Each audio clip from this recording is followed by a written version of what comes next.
دوستان عزیز، ما اومدیم با یه ایردراپ خیلی جذاب. همونجوری که میبینید این روزا تلگرام داره ایردراپ های جالبی رو میده که خیلی جذاب و دیدنی هن. ما میریم یکی از بهترین هاشون رو بهتون نشون بدیم. فرست فیشر وارد بازی میشیم. خیلی ساده است.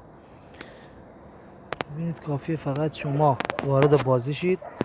اینجا میبینید که من الان یه بار کلایم زدم. هر یک ساعت یک بار میتونید کلایم بزنید و یه دون از این مایه‌ای که این زیر رد میشه رو بگیرید که دیگه حالا یه دوزک دو دوزک بهتون میده.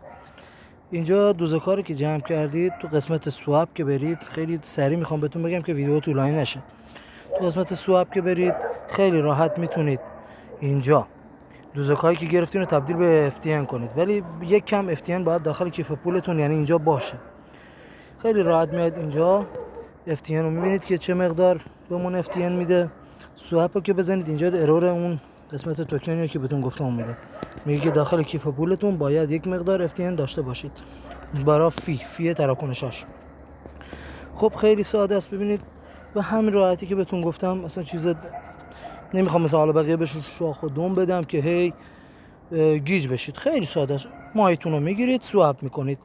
قسمت ترانسفرش هم تو همین قسمته، میبینید که اینجا قسمت ترانسفرش هم هست. خیلی راحت میاد برای ترانسفر اون مقداری که دارید و آدرس کیف پول میدید. ترانسفر رو کمتر از ربع ساعت، بعضی وقتا تا نیم ساعت هم زمان میبره که براتون ارسال بشه.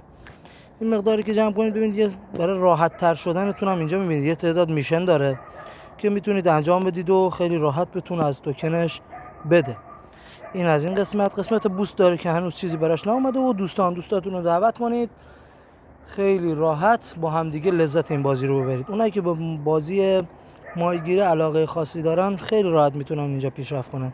بازی جالبیه، وقتتون هم نمیگیره، هم مفرحه، همین که بهتون پول میده.